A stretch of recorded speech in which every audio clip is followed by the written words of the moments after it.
to my top 10 of the year. I know it's 3 weeks in. 2019 is long gone. The entire planet's going to end this year. But, I got to this point, and I'm going to jump right into it. So, number 10, Avengers Endgame. Avengers Endgame guaranteed its spot in the top 10. Solidified by a last act. The last act of this film, phenomenal. Straight up war, mayhem. That's exactly what we wanted. I wanted to hear Captain America say, Avengers Assemble. And though he whispered it, and I really wish he just yelled it, he finally did it. Damn it. And he caught that goddamn hammer, and I was like, yeah! Ugh, flexed. People in my theater were very obnoxious during the scene. Drove me crazy. But I'm glad everyone had a good time. Guaranteed a spot, even though I don't like this film as much as Infinity War, because Infinity War is a constant rising up, and this kind of meandered a lot. It was a great culmination of war and events and Captain America catching hammers and decapitating Thanos, Thunder God, he's like, whoop-ah, went for the head. Number 9, Doctor Sleep. This should have been called The Shining 2. Had it been called The Shining 2, more butts would have made it into those seats. The general public does not know about the book Doctor Sleep. Most people do not read. So the fact he called it Doctor Sleep and not The Shining 2, people don't know. They know what The Shining 2 is. Anyways, great movie. Mike Flanagan, fantastic horror director. Go watch Hush, The Haunting of Hill House, whatever the hell the second Annabelle movie was called that was actually kind of good, even though all of Annabelle is very stupid, especially that third movie, which I was endlessly entertained by how dumb it was. But great horror director. This movie had his fingerprints all over it. It looked like a Mike Flanagan movie because he has style to his films. And what's her name? Rose the Hat, the villain. I can't remember the actress's name. Rebecca Ferguson. Now I can. You see what happens? Rebecca Ferguson, my favorite villain of the year. Rose the Hat is my favorite villain of the year. Her performance alone and how cool she was. She was a goddamn dream demon, witch thing. She was sucking souls out of people. She's like, with her band of immortal people. Glowing eyes. Great villain. Loved it. I love the end of the movie. Love the last act. Love the whole thing. A little slow, but I love the whole thing. Number 8, Fighting with My Family. Paige, WWE. She, once upon a time, was a great wrestler. Then she got kicked in the neck by Sasha Banks.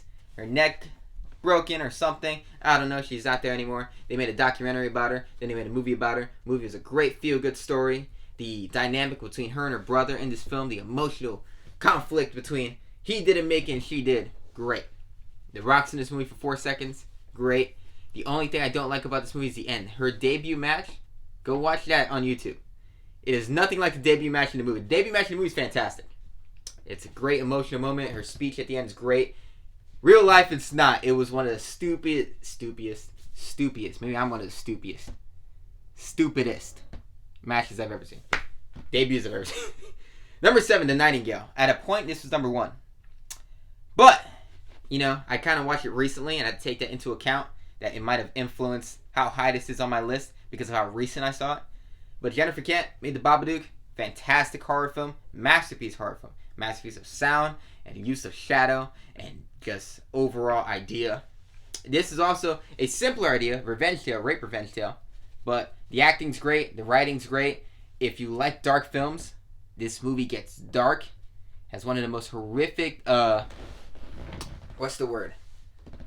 It's a fancy word to start off a series of events. I can't remember what it's called. It starts with a C. Catalyst. There we go. The catalyst that leads the hero onto her journey to take down the antagonist of the film, played by Sam Claflin. Great actor in this movie. All I remember him from was he was a hot guy in Hunger Games. Great movie though. Really dark. Brutal. The end of this movie is not what you think it's going to be. It's more realistic. So number 6, Dolomite Is My Name. Fun, feel-good movie like Fighting with My Family. Eddie Murphy is back, and he's black with an all-black cast. Great movie. It was funny. Rudy Ray Moore is a legend of comedy, and he invented rap, apparently, with his rhyming that he stole from a homeless guy named Rico. But I wasn't going to watch this film. I'm glad I did. Funny movie. Felt great after it. It was a great feel-good film. And it is a great comeback movie for Eddie Murphy. Now he's going to stay in the public eye until he vanishes again for 50 years. What am I at? 5? 1917. 1917 by Sam Mendes. The dude made the worst James Bond movie ever. Skyfall, great intro. Movie was boring. I was like this the whole time. I want it to end. It sucked. But he came back with a vengeance, making a one-shot film like The Revenant and The Birdman, or The Unexpected Virtue of Anything Pretentious. Great movie. The one-shot thing was phenomenal to watch. It really sucked you in. The sequence where he's running through the ruins is amazing. Them walking through the grass and the petals is floating in the air is really cool. But the two actors in this movie, phenomenal. The main actor should have been nominated for stuff because he had to keep on some long takes, man. I don't know why he wasn't nominated. He should have been. I don't know his name, but he should have been nominated. But this movie is in second place for what I think is going to win Best Picture. But one of the better war movies. People are saying it's a masterpiece of war films. It might be a masterpiece of war films. It might be. I like Dunkirk a little better, though. Big debate. So, number 4. Once Upon a Time in Hollywood. Quentin Tarantino. You know, it has its cliches. Has the feet. Man loves himself some feet. Brad Pitt made fun of that at the Ball Sack Awards. Quentin Tarantino wasn't having it. He was like a grouper fish. But, fantastic movie. Great actors. Great writing. Brad Pitt nominated. Round of applause. Leo D should have been nominated. I think he gave a better performance, even though Brad Pitt's character is a bit more likable. Margot Robbie's in it. He doesn't get murdered. But great, interesting tale of old Hollywood, old TV shows, actors and stunt doubles, and Charles Manson. Best ending. One of the best endings of the year. He didn't use the N-word in this movie. I was kind of disappointed. Because of how often he uses the N-word, you almost expect it, and I was waiting for it. I was like, who's going to say it? But great movie. I think this movie's going to win Best Picture and Best Original Screenplay. Number 2, Joker. Joker, if you told me it was going to be like this when they first announced it, when I was picturing stupid Hot Topic Jared Leto, or somebody else is pulling off some corny, over-the-top performance, and you showed me this movie, I would have been blown away. Joaquin Phoenix, the man with the speeches that are honestly very stupid, but I guess since he doesn't sound as artificial as another actor, he sounds a bit more honest. Everyone loves it. But he goes up there, he's like, this award show is stupid. It's just an advertisement. Thank you for noticing the fact that factory farming contributes to the end of the world. I was like, what the hell is a speech? But great performance.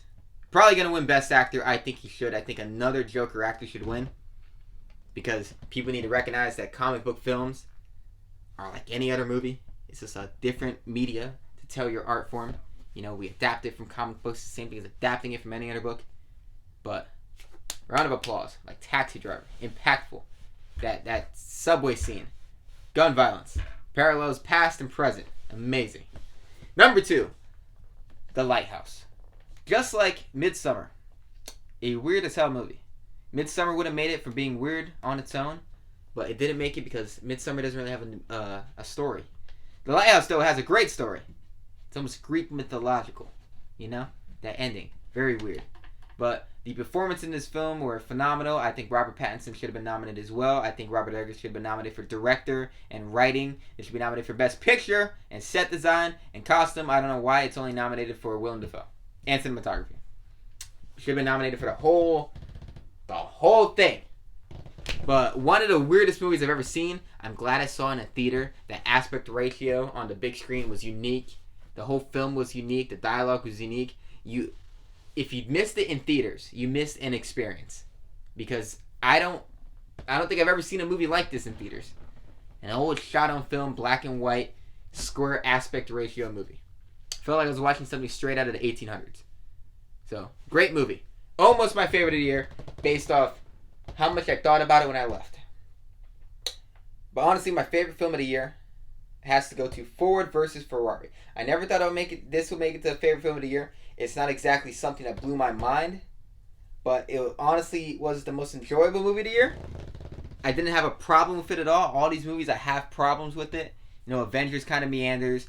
Doctor Sleep gets a little boring. Fighting with My Family has a stupid ending as opposed to real life events that I couldn't get out of my head. The Nightingale gets kind of boring. Dolomite Is My Name. It kind of goes on too long. I kind of got the point after a while. 1917 gets boring. Once Upon a Time in Hollywood was good, and it was just one of my lesser favorite of his movies, even though I liked it a lot. Joker. I don't know. I don't really like that extra ending at the end of it. I'm kind of nitpicking right now. The Lighthouse went on way too long. So most of the movies on my list are just movies that got boring. They lasted too long. Not that I have a short attention span. I can't withstand long movies. I like The Irishman. It's I don't like movies when they meander. So this movie was the one film this year that felt like it was constantly going and going and going and going. And it was building, and it was perfectly made. The cinematography in those racing scenes were fantastic. The score in those scenes were fantastic. Christian Bale and Matt Damon both should have been nominated. I don't think either one of them were. One of the more entertaining performances of the year by Christian Bale. He was one of the most enjoyable real-life characters, apparently. The story was great. Christian Bale's character was up and down and up and down. It kept kicking him out and bringing him in and kicking him out and bringing him in. That dichotomy between him and Matt Damon's character, Shelby, fantastic. Fantastic. It was such an interesting dynamic, these two. That fight scene was hilarious. It was overall a perfect movie to me. It's the one movie this year I wouldn't change a single thing. I watched it twice. I enjoyed myself both times. It didn't blow me away or anything, but it's the one movie this year that I sat there and I was just glued to the screen, and then it ended and I was like, I could watch that 3 more times. It was a great movie. So, yeah. I kind of wish 2019 was like 2014. 2014 had a lot of movies that blew me away. Nothing really blew me away this year. Like 2014, I remember being filled with a lot of movies that blew me away. But overall, a pretty good year for movies. Hopefully 2020, if the world doesn't end, is an even better year for movies. I doubt it will be. But, I always doubt it will be. So, Ford versus Ferrari. Best movie of the year in my opinion. But what is your top 10? You goddamn filthy sluts.